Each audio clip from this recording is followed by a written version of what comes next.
ওনারা যদি বাজারে কমায় দেয় তাহলে তো আমাদের সিরিয়ালে ঘন্টার পর ঘন্টা দাঁড়ায় থাকা লাগে না। মহিলারা মারামারি লেগে যায়, পুরুষরা মারামারি লেগে যায়। আসসালামু আলাইকুম, আমি এখন এসেছি মিরপুর 1 পানির ট্যাঙ্কিতে। তো এখানে আমি সকাল থেকে দেখতে পাচ্ছি যে এখানে টিসিবিতে পণ্য দিচ্ছে। তো এখানে টিসিবির পণ্যের জন্য এখানে মানে কত হাজার হাজার মানুষ এখানে ভিড় করেছে। আসলে পণ্য যেটুকু আমি দেখতে পাচ্ছি তার তুলনায় মানুষের ভিড় দ্বিগুণ। আপনারা এখানে কতক্ষণ হলো দাঁড়িয়েছে? 6 ঘন্টা পার হয়ে গেছে। সকাল কয়টায় আসছেন? 10টা থেকে। সকাল 10টা থেকে দাঁড়িয়েছে কিসের জন্য? এই যে মালের জন্য, রিসিভের মালের জন্য। এই যে আমাদের সিরিয়ালও লিখে দিয়ে গেছে, দেখেন হাতে সিরিয়ালে তার লেখা আছে 110 নাম্বার সিরিয়াল। কয়টায় দাঁড়িয়েছেন আপনারা? 10:30 থেকে এখানের পরিস্থিতি আপনি চিন্তা করছেন যে 109 নাম্বার সিরিয়াল, 110, 120 এরকম মানুষ সকাল থেকে দাঁড়িয়ে আছে টিসিবি পণ্যের জন্য।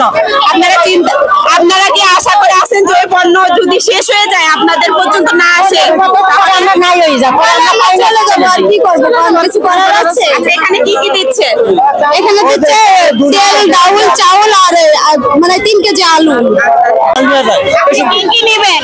আমি ওই যে নেব চাল, তেল, আপনার আলু, ডাল। আচ্ছা, দোকানে তো এগুলো পাওয়া যায়, এখান থেকে কেন নিচ্ছেন বলেন? এখানে কম দাম আছে, ভালো থেকে নেবে ঠিক দামে, এই জন্য সাশ্রয়ী মূল্য আছে, ভালো সাশ্রয়ী মূল্য আছে, আমাদের জন্য একটু সুবিধা হয়। এনারা আসলে অভিযোগ করতেছে যে যারা নিচ্ছে তারা নিচ্ছেই, যারা নিচ্ছে না তারা মানে তারা সারা দিন দাঁড়িয়ে আছে অথচ তারা পাচ্ছে না। অল্প কিছু লোক নাকি সিন্ডিকেট করে এখান থেকে ওই টিসিবির পণ্যেও সিন্ডিকেট তারা করতেছে। এখানে এটা নিয়ে অলরেডি ঝগড়া হচ্ছে তাদের মধ্যে, দেখতে পাচ্ছেন বাকবিতণ্ডা হচ্ছে। কেউ বলতেছে যে একটা লোককে অভিযোগ করতেছে যে তিনি নাকি এই যে দেখতে পাচ্ছেন এই লোকটা নাকি বারবার পণ্য নিচ্ছে অথচ তারা নাকি পাচ্ছে না। জানি না এটা সত্যতা কি। আসলে এনারা বাকবিতণ্ডায় জড়িয়েছে যে আসলে সারাদিন এইভাবে দাঁড়িয়ে থাকার পরে তারা যদি পণ্য হাতে না পায় এর চেয়ে দুঃখজনক আর কিছু নাই। যেখানে যে পণ্য আছে সবাইকে কি দিতে পারবেন? না, সবারই দেওয়া যাবে না। সবাই দেওয়া যাবে না। কিন্তু হারাম বলে একবার এই লাইনে থেকে বাইরে করে দিয়ে অসুস্থ বেনিষ্ঠিক রোগী, আমার হাজবেন্ড মারা গেছে, আমি বারবার চাইতেছি ওনার কাছে। কিন্তু এই যে অসুস্থ মানুষগুলো এসে দাঁড়িয়েছে, অসহায় মানুষগুলো এসে দাঁড়িয়েছে, তারা একটু স্বল্প মূল্যে পণ্যগুলো পাবে এই আশায়।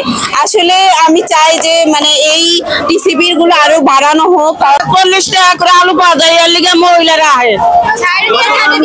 বাজারে কত? 80 টাকা। আর এখানে 40 টাকা। ওনারা যদি বাজারে কমায় দেয় তাহলে তো আমাদের সিরিয়ালে ঘন্টার পর ঘন্টা দাঁড়ায় থাকা লাগে না, এত কষ্ট করা লাগে না, মারামারি ঝগড়াঝাটি এত কিছু করা লাগে না। তারপরে তো পাচ্ছে না অনেক। তারপরে তো পাচ্ছি না, আমরা সকাল তো দাঁড়ায় রয়েছি। ওই জায়গায় 80 টাকা আর কোন জায়গায় 40 টাকা, 40 টাকা ডিফারেন্স। মানে এত ডিফারেন্স কেন হবে? সবার অভিযোগ। এবং কেন দোকানে 1 কেজি খোলা তো 200 টাকা, আর এই জায়গায় 2 লিটার তেল 200 টাকা, তাহলে এই জিনিসগুলো কোথেকে আসে? দোকানে 1 কেজি ডাল 130 টাকা, এই জায়গায় 60 টাকা, তাহলে এটা দোকানে আর দিক করে দেখ, তাহলে তো আমরা মহিলারা ঘন্টার পর ঘন্টা রাস্তায় দাঁড়ায় থাকা লাগে না। তাদের যারা আসলে চাচ্ছে যে দ্রব্যমূল্যের দামগুলো কমুক, দ্রব্যমূল্যের দামগুলো এত পার্থক্য কেন হবে টিসিবি পণ্যের সাথে? টিসিবির পণ্য এখানে যেরকম 40 টাকা, দোকানে গিয়ে সেটা 80 টাকা। এটা আসলে তারা মানতে রাজি না। তারা চাচ্ছে যে আরেকটু দাম কমে যাক জিনিসগুলো, তাহলে তারা আর এত কষ্ট করে ঠেলাঠেলি করে তারা আর এই পণ্যগুলো তাদের আর নিতে হবে না। 11টা বাজে আসছে, এখন 4-5 ঘন্টা হবে, এখন পাওয়ার সম্ভাবনা খুবই কম। আমাদের 5 কেজি চাল, 4 কেজি 3 কেজি আলু, 1টা তেল, আমার কত টাকা? 590 টাকা। 590 টাকা এত কিছু ভালো হবে। আনালে মহিলারা মারামারি লেগে যায়, পুরুষরা মারামারি লেগে যায়। অল্প অল্প আসে, অল্প তো হয় না। মানুষের তুলনায় জিনিস কম না, জিনিস কম আসে। তো আপনারা এতক্ষণ দেখলেন এই মানুষগুলোর ভোগান্তিগুলো। আসলে মানুষ আসলে কি চায় সেটাই আমি তুলে ধরার চেষ্টা করলাম আজকে। তো সবাই আমার ভিডিওটা বেশি বেশি করে শেয়ার করবেন। দেখা হচ্ছে নেক্সট কোন ভিডিওতে। সবাই ভালো থাকবেন, সুস্থ থাকবেন। আল্লাহ হাফেজ।